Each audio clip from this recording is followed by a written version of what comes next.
Shalom, selamat berjumpa kembali dalam program yang kita cintai ini, Bible Study Online CK7, yang menjadi program pendamping dari membaca Alkitab.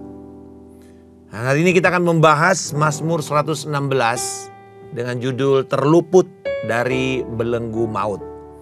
Tentu bagi saudara-saudara yang pernah berhadapan dengan sakratul maut atau kematian, atau bahkan terluput dari kematian atau bencana, akan mengerti pembahasan kita ini. Tetapi bukan berarti bagi kita yang tidak pernah, kita tidak akan belajar. Kita pasti akan belajar juga. Nah, bisa saja pada waktu itu Anda selamat dari satu peristiwa kecelakaan atau bencana, kejahatan, atau perang, kerusuhan, atau bahkan mungkin penyakit yang mematikan. Tentu kita akan menceritakan kisah itu dengan satu ungkapan syukur kita kepada Tuhan. Dan dengan rendah hati kita akan mengatakan, kalau saya masih bisa hidup, kalau saya masih bisa bercerita, bersaksi, memuji, itu karena Tuhan begitu baik dalam hidup saya. Karena campur tangannya yang menolong kita. Nah, Bapak Ibu, saudara-saudara sekalian, hari ini saya mau mengajak kita semua untuk lebih dahulu, tanpa ada apapun, dasarnya hanya karena Dia Allah yang setia, Dia Allah yang menolong kita. Kita naikkan ucapan syukur kita kepada Dia pada saat ini. Mari kita mengucap syukur. Kami bersyukur, berterima kasih Bapa atas kasih setia-Mu, atas pengampunan. Oh, Roh-Mu yang menyucikan kami, menguduskan hati kami. Oh Yesus, Yesus.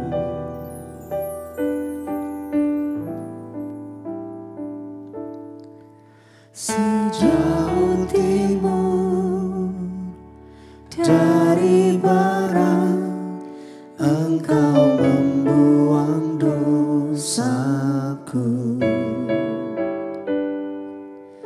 Tiada Kau ingat lagi pelanggaranku.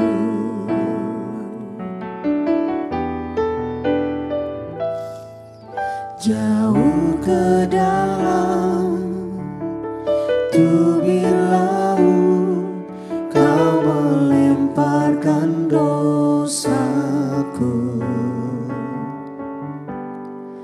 Tiada Kau perhitungkan kesalahanku.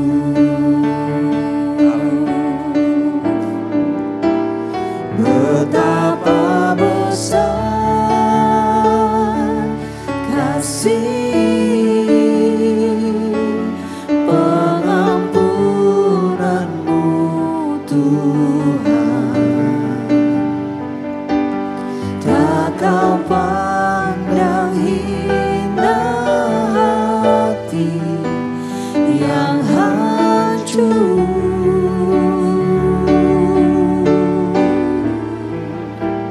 Ku berterima kasih kepada-Mu ya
hancur.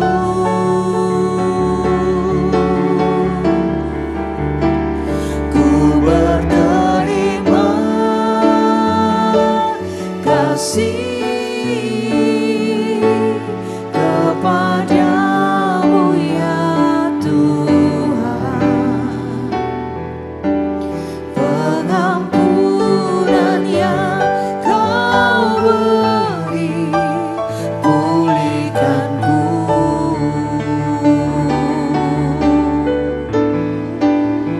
Betapa besar kasih pengampunanmu Tuhan.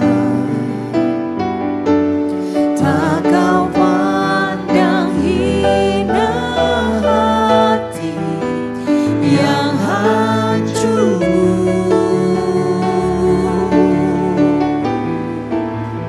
Ku berterima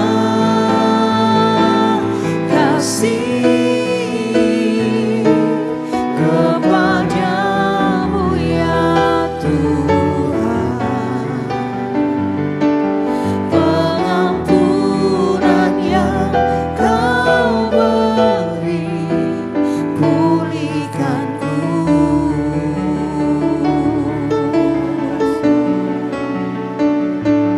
Pengampunan yang Kau beri pulihkanku.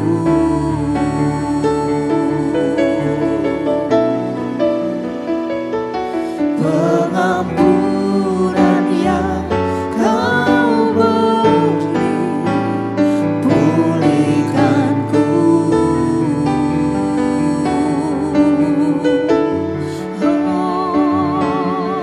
Begitu besar kasih-Mu, begitu besar pengorbananmu Yesus. Terima kasih Haleluya.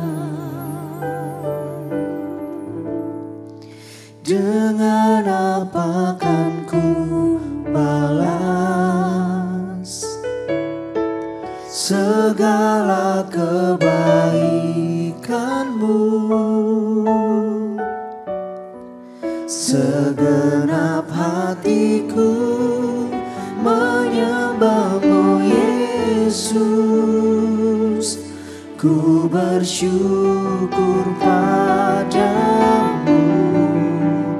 Dengan apa kan ku balas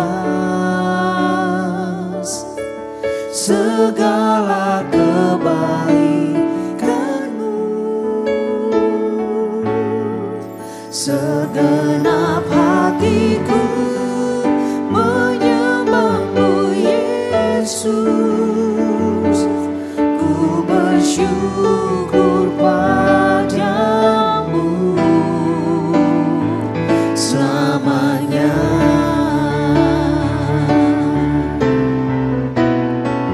Dengan apa kan ku balas segala kebaikan-Mu? Segenap hatiku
bersyukur padamu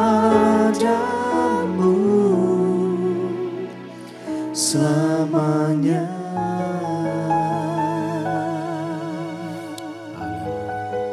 Kami bersyukur kesetiaan dan kasih-Mu itu yang penuh dan dalam hati kami mengubah hidup kami. Anugerah-Mu yang memberdayakan, menguatkan kami untuk melakukan kebenaran firman-Mu. Terima kasih Tuhan untuk waktu keintiman yang kami nikmati bersama dengan Engkau. Dalam nama Tuhan Yesus Kristus. Amin. Saudara-saudara sekalian, kalau kita melihat kalimat pembuka dari Mazmur 116 ini, kita bisa melihat ciri dari Mazmur ini adalah Mazmur pujian. Kenapa? Karena ada ungkapan pujian, ada ungkapan pengucapan syukur atas jawaban doa yang dinaikkan oleh pemazmur. Dari ayat 1 dan 2 dikatakan, aku mengasihi Tuhan Yahweh, sebab ia mendengarkan suaraku dan permohonanku.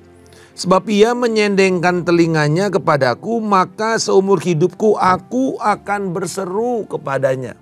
Karena dia mendengar, karena dia menyendengkan telinganya, maka aku. Nah ini dia.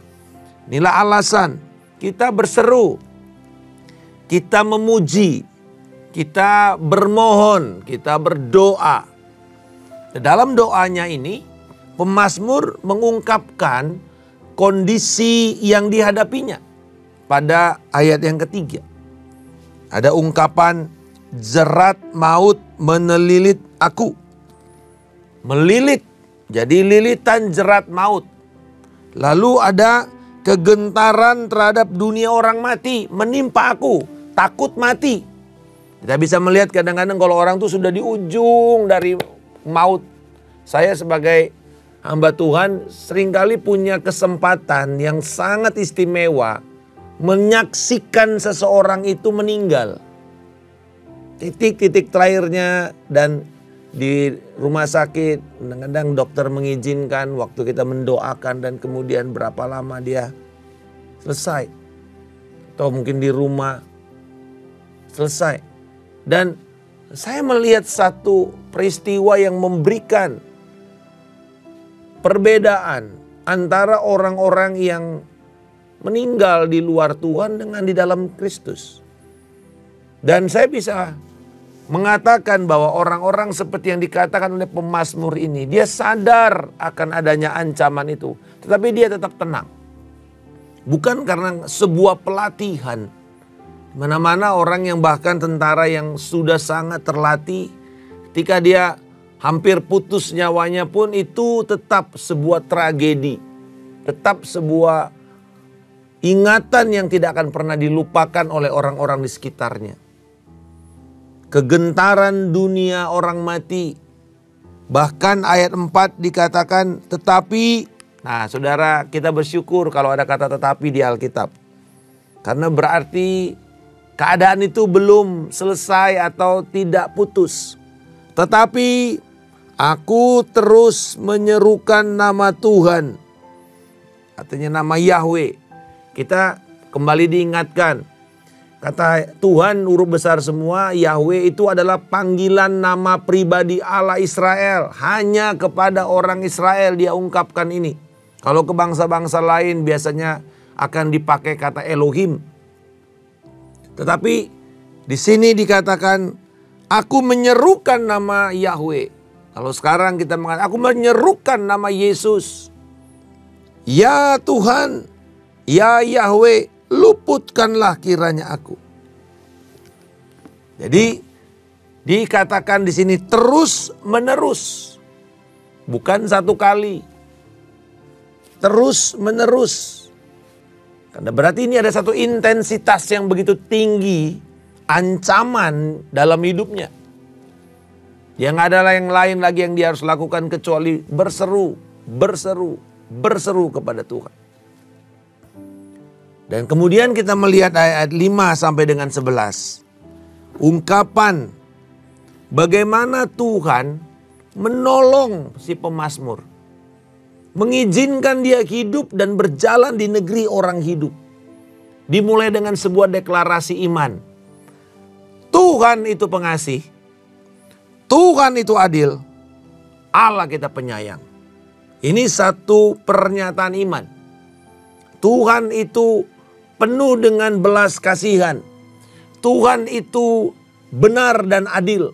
Dan Tuhan itu bermurah hati.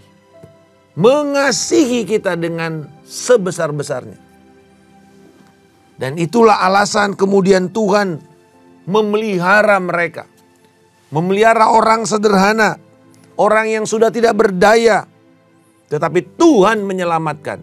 Saudara-saudara, ini prinsip dan kebenaran tentang kelahiran baru. Bahwa pada waktu kita sudah tidak bisa menolong diri kita.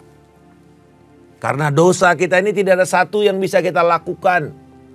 Kurban-kurban penghapus dosa, penebus salah, kurban pendamaian seperti dalam perjanjian lama itu tidak bisa satu kali untuk selama-lamanya.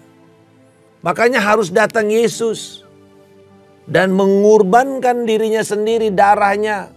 Lalu menerima semua dosa kita, ditimpakan. Lalu seperti tadi kita nyanyikan, sejauh timur dari barat, Tuhan melupakan dosa kita.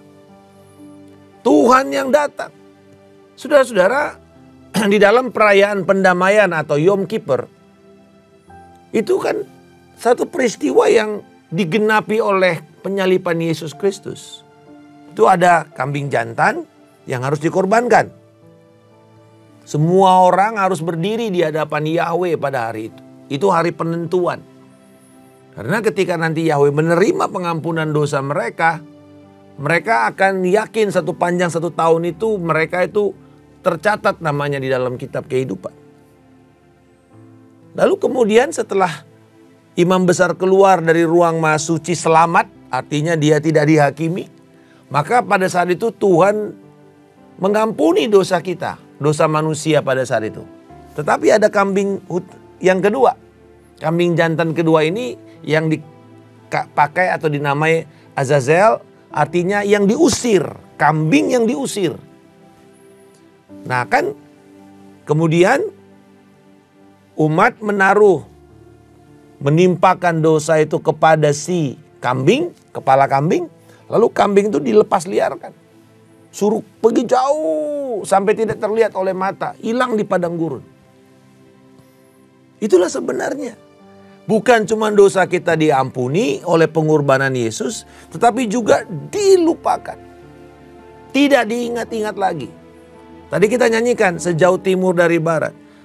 Bahkan dikatakan seperti dosa yang dilempar ke tubir laut. Bapak Ibu, tubir tahu ya, itu tebing, palung. Jadi kan kalau di dalam laut itu kalau kita nyelam itu selalu ada tiba-tiba jauh ya. Tiba-tiba dasarnya itu hilang karena lewat tubir, tebing, palung. Dan makin dalam palung-palung itu makin besar tekanannya. Nah, seringkali ya kalau kita tahu kecelakaan kapal selam atau apa semua yang jatuh ke palung.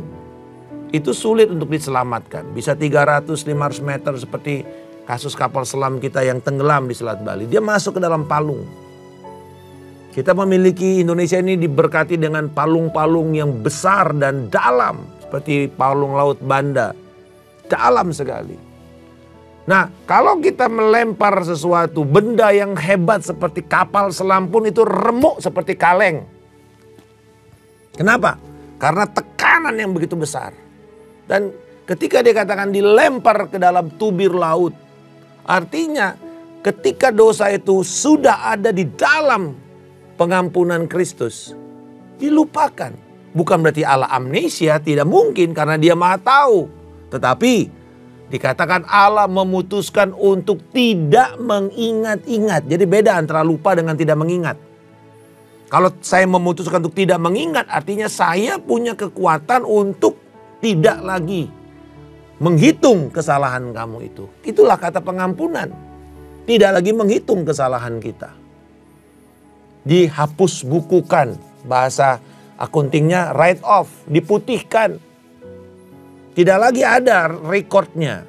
Nah saudara-saudara, di sini bagaimana si pemazmur itu sadar sekali bahwa dia ditolong pada waktu dia tidak berdaya.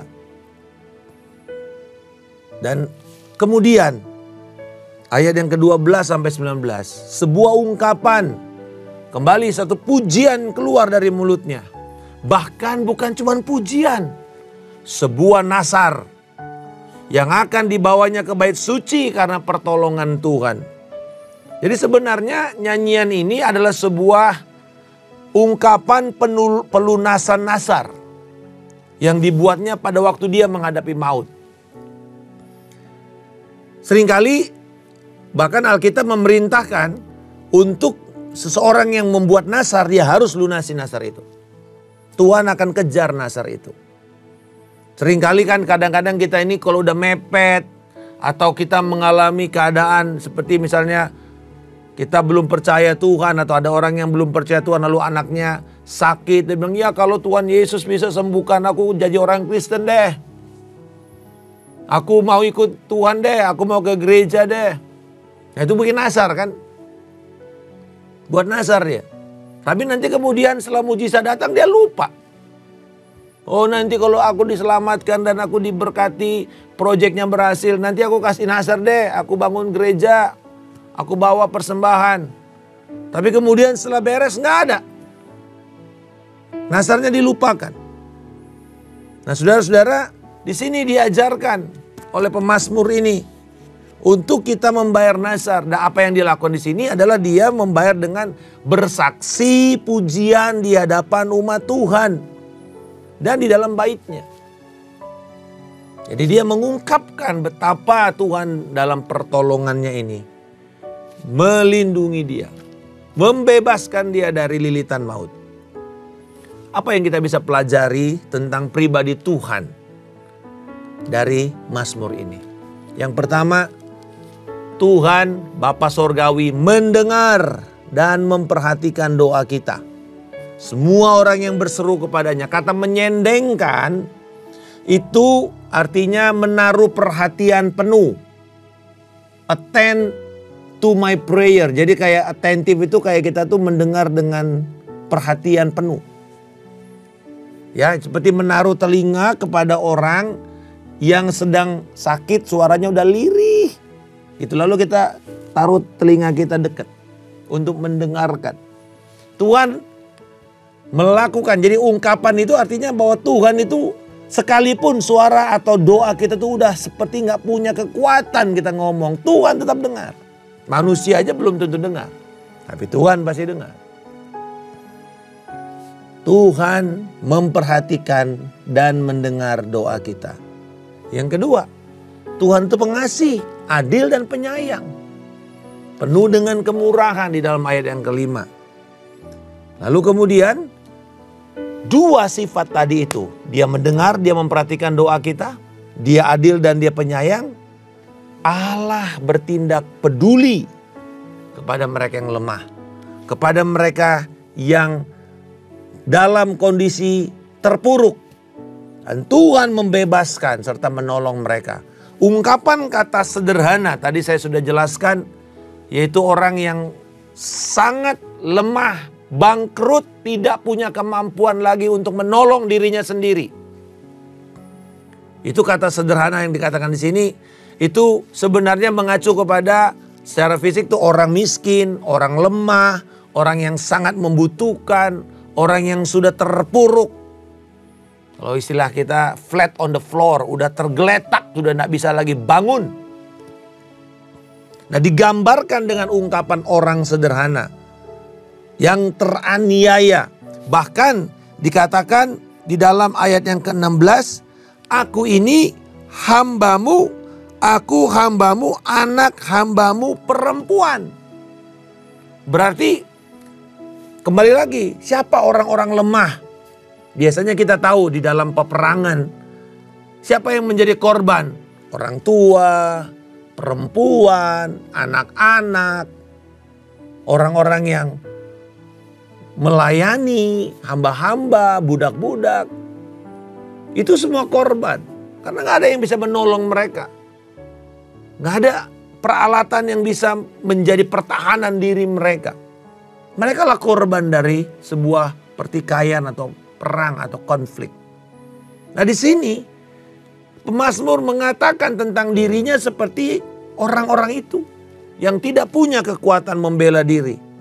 Tetapi puji nama Tuhan, Tuhan selalu memperhatikan orang yang setia kepadanya.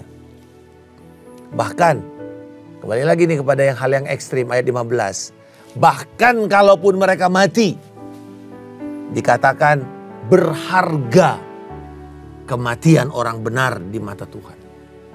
Tuhan melihat ini sebuah kehormatan. Jadi para martir itu betul-betul mendapatkan tempat yang begitu khusus di hati Allah. Orang-orang benar yang mati di dalam Tuhan. Itu berharga. Jadi ini jangan sekedar menjadi ungkapan kalau kita kasih berita duka. Tapi sebenarnya kepada kita yang masih hidup, ini ayat penting. Ini ayat bukan untuk orang mati. Ini ayat penting kepada kita. Kembali lagi saya katakan kemarin. Nothing tulus. Tidak ada yang kita pertahankan. Kalaupun kita mati berharga di mata Tuhan. Kita sungguh akan mendapatkan kehormatan dan imbalan mahkota yang Tuhan janjikan. Tapi kalau kita hidup sekalipun dalam lilitan bahaya maut, Tuhan pasti menolong kita. Tuhan memberi kekuatan kepada kita. Tuhan memberi kemampuan kepada kita. Dengan pemahaman tentang Allah seperti ini, apa respons kita? Apa tanggapan kita? Pertama, ketika kita menghadapi pergumulan, tantangan, tekanan berat, mari lihat hanya Yesus saja. Hanya Tuhan Yesus saja yang bisa kita andalkan untuk menolong serta melepaskan kita. Tidak ada yang lain. Yesus yang bisa dan setia menolong kita. Yang kedua, karena kesetiaannya itu, karena keperkasaan dan kemahakuasaan Dia. Hanya Dialah yang layak untuk bisa menerima segala ucapan syukur dan penyembahan kita kepadanya. Dan kebaikan serta kasih sayang Tuhan harusnya mendorong kita untuk selalu bersyukur kepada Tuhan. Senantiasa bersyukur kepada Tuhan. Dan untuk yang terakhir ini, saya berdoa, biarlah kiranya ini menjadi ciri khas gaya hidup kita untuk senantiasa bersyukur. Kenapa? Karena Tuhan itu setia. Karena Tuhan itu begitu baik.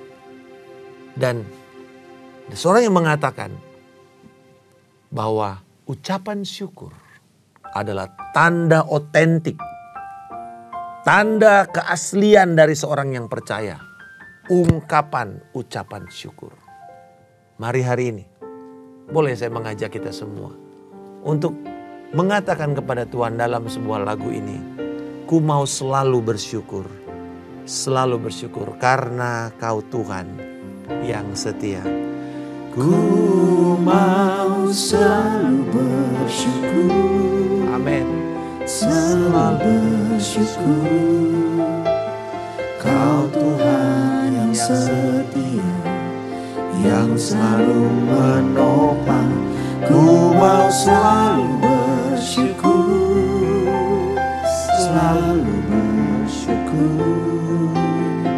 Kau Bapa-Ku yang setia, ku mau selalu bersyukur. Mari saya mengajak kita semua ungkapkan syukur-Mu kepada Tuhan. Kau Tuhan yang Tengah-tengah keadaan sulit sekalipun, yang selalu menopang. ku mau selalu bersyukur, selalu bersyukur. Kau Bapakku yang setia.